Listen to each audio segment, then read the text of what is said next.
Throughout history, food has served as subject matter, inspiration, and of course, sustenance for artists. Food has also been the art on a number of occasions. We've explored some pretty elaborate and ambitious intersections of food and art. But this time, our focus will be a little quieter, a little humbler, as we delve into the life, interests, and habits of an artist we all know, or at least think we know. Today, we're going to be working from the book Van Gogh's Table, notably not titled Van Gogh's Kitchen, because the man didn't cook, but he did spend a tremendous amount of time in inns and cafes, which we know from his letters to his brother, Theo, and also from his art. This book shares history of his daily life, friendships, and his health, culminating in his time just north of Paris in Auvers-sur-Oise at the Auvers Graveux, the last place he lived and took his meals. Using this text and others, we're going to make a few dishes as a way to step through different stages of his life, starting with potatoes. So, the Dutch are known for eating a lot of potatoes. And yes, Van Gogh was Dutch. But that's not our only connection, as the first painting he made that he considered successful is this work from 1885, an indoor scene of peasants sharing their daily meal titled helpfully The Potato Eaters, or in Dutch, Die Aardappel Eaters. Aardappel meaning earth apple. We're going to follow a recipe for stewed potatoes from the New National Art of Cookery from 1794, which was reprinted in the wildly popular Dutch cookbook, Altide, The Perfect and Economical Cook, multiple editions of which were released throughout the 1800s. Now, the painting is rendered in very dark tones, which Vincent describes as something like the color of a really dusty potato, unpeeled, of course. From my research, it appears the Dutch back then liked to peel their potatoes before cooking, which pains me because I love the skin and it's nutritious. But let's give it a go in the name of accuracy. While we're peeling, a little potato history. Spanish explorers brought the potato back to Europe from South America during the Columbian Exchange. And while people were suspicious of them at first and mostly just fed them to cattle, by the late 1700s, potatoes were a part of most Dutch diets. In 1767, the mayor of Braine and Normandy remarked in his treatise on the potato, "The poor eat them from necessity, the rich do so for their taste." Now, our man Vincent was not poor. He was raised by a father who was a minister and a mother who came from a well-to-do family. Between the church and his mom's family, they lived rather well. As a young man, he earned his keep working with art dealers in The Hague, then scrapped around thinking he too wanted to do religious work before committing himself to becoming an artist. By the way, be sure you're putting the peeled potatoes directly into water. Otherwise, they will oxidize and turn unappetizing colors. Sorry. But for much of Vincent's adult life, his brother Theo supported him, sending along a regular stipend for lodging, food, and art supplies. Vincent lived simply because of his Protestant ethic, and also because that's what he preferred. But it was mostly because he spent all of his money on painting supplies and also paying models to sit for portraits. When our peeling is done, and they're all submerged in a large pot of salted water, put it on to boil. But back to the potato eaters. This was an ambitious painting for him. At the time, he was living with his mom and dad in Nuenen in the Netherlands and spent months making preparatory studies and sketches of heads and hands. He wanted to show the harsh reality of peasant life, giving them purposefully rough-looking faces and bony hands. Vincent wrote he wanted to show that these people, quote, have tilled the earth themselves with these hands they are putting in the dish, that they have thus honestly earned their food. And while I cannot claim that we have earned this food, when the potatoes are halfway to tender, you'll drain them and return them to the pot. Add some broth. I'm using chicken broth here. Surely, you could buy it by the 4-cup carton then. And then a knob of butter, some pepper, and give it a stir, adding in more broth so that they're mostly covered. When they've simmered for a while and are cooked through, pull them out and present them on the platter you have, that most closely resembles the one in the painting, appreciating all the while this foodstuff that Van Gogh considered the essence of sustenance. Later in life, he cursed the cafes and inns of Arles, where he famously painted his bedroom and also sunflowers, mostly because they cooked everything in grease and refused to make some simple boiled potatoes for him. So we're going to spoon over a bit of the simmering liquid, top it all with salt, and add a bit of parsley because I can't help myself and need color contrast. Then gather everyone who is hungry around the platter and dig in. Next up, bread. To commemorate the next stage of Vincent's life when he lived on his own, painted a lot, and often forgot to eat. We're going to make a loaf of black bread, or pain noir as it is in French. And we're using a recipe from Bernard Clayton's new complete book of bread. Let's start with a half a cup of boiling water, to which we'll add a quarter cup of cornmeal, stirring until smooth. Then we'll add a third of a cup of cold water to bring the temp down to slightly warm. And then stir in a packet of dry yeast. Set that aside. And then put 1 ounce of unsweetened chocolate into a small saucepan with a half a tablespoon of butter and melt that over low heat and allow to cool. Then get your completely period-appropriate mixer, and to it add your bubbling cornmeal yeast mixture, your cooled chocolate, and give that a mix. Into that goes half a cup of molasses, 2 teaspoons salt, 2 teaspoons caraway seeds, and then, surprise ingredient, half a cup of mashed potatoes. Not sure where I was able to wrestle up some of those. Then we're to beat until smooth, after which in 2/3 a cup of whole wheat flour, and then beat for another 2 minutes. Cover it in plastic wrap, most certainly what they did in the olden days, and set it aside to rest and ferment for an hour. After moving out of his parents' place, Vincent was singularly focused on his art, and let's say did not prioritize his health. In 1885, he confessed to Tao.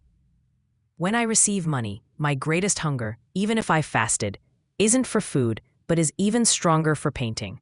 And I set out hunting models right away, and I carry on until it's gone. Meanwhile, the lifeline I cling to is my breakfast with the people where I live, and a cup of coffee and bread in the creamery in the evening, supplemented, when I have it, by a second cup of coffee and bread in the creamery for my dinner, and otherwise some rye bread that I have in my case. Ding! An hour has passed, so we're adding in half a cup of rye flour and stirring it to form a shaggy ball. Then turn it onto a work surface well floured with all-purpose flour and use a dough blade to fold, turn, and knead the dough, which is supposed to be extremely sticky. I swear, the recipe says it, for 8 minutes total, adding, quote, liberal amounts of flour as you go. So what we're doing here is trying to roughly recreate the rye bread that Vincent would have had in his case. At the time, what kind of bread you ate was really a mark of your socioeconomic status. The rich ate soft white bread made from expensive wheat, and the poor ate coarse black bread made from rye. In his more religious days, Vincent wrote to Tao, when one eats a crust of black rye bread, it's certainly good to think of the words, and I'll just translate the Latin here. Then shall the righteous shine forth as the sun in the kingdom of their Father. Or also, when one very often has muddy boots or wet, dirty clothes. So for Vincent, eating black bread was not only necessary because he was always spending money on other things, but he also considered it, quote, true and healthy, connecting him to the working class he so admired, and assuaging his constant guilt for not earning his own bread, as it were. Phew, this mess goes into a grease bowl, gets covered, and put aside to rise for about an hour and 15 minutes, or until doubled in volume. Ding, that went fast. While you weren't looking, I punched down the dough and let it rest for 15 minutes more, and now I'm trying to shape it into a round loaf. I don't know what I'm doing. And then I put it on a baking sheet with a silicone liner, also not period appropriate, but at least made in France. That goes off for another 45-minute rise, and no wonder Vincent didn't cook this. Takes forever. Ding. When it has doubled in volume or you tire of waiting, brush the top with a beaten egg mixed with a bit of water, sprinkle it with coarse salt, and send it into the oven for 10 minutes at 775, and then 35 minutes at 350. We pull it from the oven when the bottom of the crust sounds hollow when tapped, and allow it to cool. Thankfully, we shoot from overhead, because this puppy is not only underbaked, but also super flat. Apologies, Mary Berry, but it is actually incredibly tasty and hearty. While in Arles, Vincent wrote his sister, saying, every day I take the remedy that the incomparable Dickens prescribes against suicide. It consists of a glass of wine, a piece of bread and cheese, and a pipe of tobacco. Now, we're certainly missing the wine and the cheese and the tobacco, but this bread seems a perfectly acceptable part of the Dickens equation. And if I lived in hotels all the time, I would definitely keep a loaf of this stuff in my case. Next up, absinthe. When Vincent lived in Paris from 1886 to 88, he enjoyed his fair share of absinthe. His friend Henri de Toulouse-Lautrec made a portrait of him with a glass of the stuff in front of him. Another artist friend, Paul Signac, reported on Vincent that he spent every evening in the bar where, quote, the absinthe and brandies would follow each other in quick succession. Nicknamed La Fée Verte, or the Green Fairy, absinthe was all the rage in Paris, and there was a very particular way to serve it, which is in an absinthe glass like this, over which you place a lump of sugar on a special spoon, although a fork will really do the trick, and then you slowly add drips of ice-cold water to eventually reach a ratio of 1 part absinthe to 4 to 6 parts water. You do this slowly to admire the way it changes color, from green to a more milky hue, as it louches, or what happens when the essential oils precipitate out of the solution and release their aromas. This is an anise-flavored spirit, by the way, derived from wormwood, green anise, fennel, and other herbs. If you like that anise licorice flavor, you'll like this. And if you don't, well, you'll still feel the effects. Contrary to popular belief, it is not hallucinogenic, but it is high proof. And if you haven't seen this painting by Edgar Degas of a woman completely spaced out sitting in front of her absinthe glass, it is great. But Vincent admitted that he was almost an alcoholic by the time he left for the south of France. And while he didn't stop drinking, his paintings clear evidence that a bottle was often close by, he did flee, quote, that damn dirty Paris wine in those filthy, greasy steaks, and commit himself to a healthier life. After making a go of it in Arles, Vincent found his style as a painter. But after the infamous ear fiasco and repeated failed attempts at a stable and healthy life, he headed back north to Auvers-sur-Oise, where he lived at the Auberge Ravou, and finally got a decent meal. We're making stewed chicken with mustard cream sauce from Van Gogh's table, based on a recipe from Louise Ravou's 1890 kitchen, which has us quarter 2 onions, cut 2 carrots into thirds, cut 2 celery stalks into thirds, and peel 1 celery root and divide it into 8ths. And it wouldn't be an art cooking without a leek, which you'll cut lengthwise and divide into thirds. Pull out some fresh thyme, and you're prepped to add it all into a big pot with a 3 to 4 pound chicken. Tuck in 1/3 of a pound of slab bacon, toss in a tablespoon of salt and a teaspoon of whole black peppercorns, and then cover this all with water. Bring to a boil. Reduce to a simmer, and keep it there for about an hour. While in Auvergne, Vincent was under the care of Dr. Paul Gachet, who emphasized to him that good food in large quantities was necessary for good health. For 1 franc a day, he had a little room at the auberge and took his meals there, for $2.50 a day. He mostly kept to himself, setting out every day to paint in the village or fields, and return in the evening to write letters and sometimes hang out with the family that owned the place. When it's done, you'll pull the chicken and strain the vegetables from the broth, and melt 2 tablespoons of butter in a saucepan. Whisk in 2 tablespoons of flour, then add in some of the reserved warm stock, whisking until it thickens.